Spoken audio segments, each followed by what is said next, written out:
TDP యువనేత నారా లోకేష్ పాదయాత్ర ముగింపు సభలోనే ఎన్నికల శంఖారావాన్ని పూరిస్తామని రాష్ట్ర తెలుగుదేశం పార్టీ ఉపాధ్యక్షులు జ్యోతుల నెహ్రూ అన్నారు.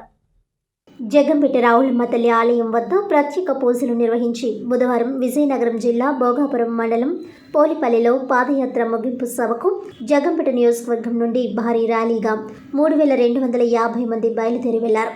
ఈ సందర్భంగా జ్యోతుల నెహ్రూ మాట్లాడుతూ టీడీపీ జాతీయ ప్రధాన కార్యదర్శి నారా లోకేష్ పాదయాత్ర ముగింపు సభకు టీడీపీ అధినేత చంద్రబాబు, జనసేన అధినేత పవన్ కళ్యాణ్, నందమూరి బాలకృష్ణ హాజరవుతారని అన్నారు.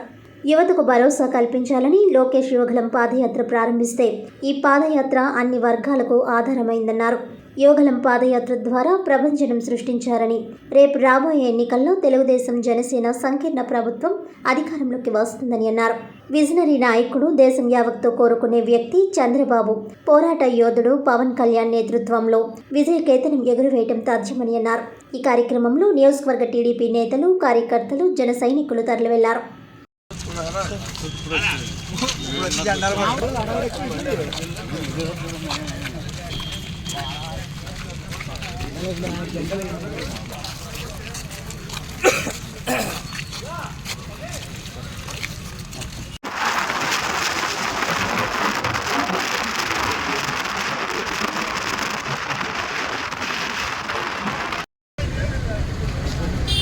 ఈరోజు కుప్పం నుంచి మొదలైనటువంటి మా యువనాయకుడు లోకేష్ బాబు యొక్క పాదయాత్ర దిగ్విజయంగా ఈరోజు విజయోత్సవం జరగబోతుంది.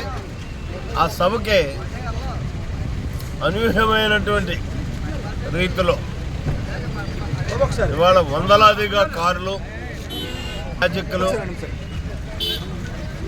బస్సులు ఇవన్నీ తరలి జగ్గంపేట నియోజకవర్గం నుంచి వెళ్ళబోతున్నాం. ఇది ఎన్నికల శంఖారావంగా కూడా భావించాలి. ఎందుకంటే రేపు తూర్పు దిక్కు నుంచి ఈరోజు ఏదైతే ఎన్నికల ఈ విజయోత్సవ సభ ఎన్నికల శంఖారావంగా రాబోతుందో అది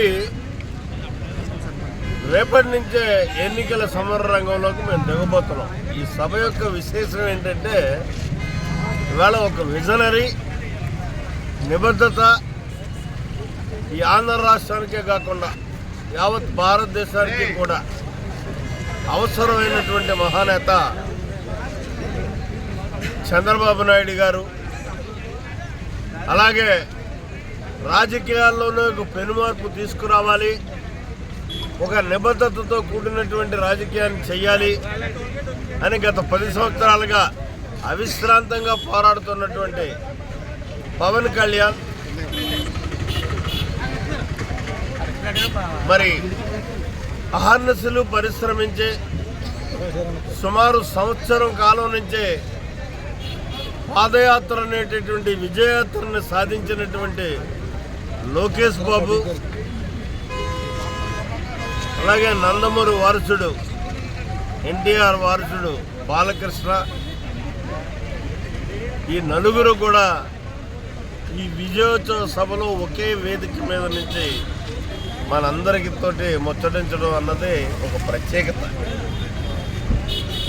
ఇది కని విని వేరగనటువంటి రీతిలో ఈ సభకు ఏర్పాట్లు చేయడం జరిగింది. ఈ సభలో కూడా విజయవంతమైనటువంటి పరిస్థితి ఉంటుంది. తెలుగుదేశం పార్టీ, జనసేన కలిసి ఆంధ్ర రాష్ట్రంలో ఒక సుస్థిరమైనటువంటి పాలన ఇవ్వడానికి నాంది పలకబోతుంది.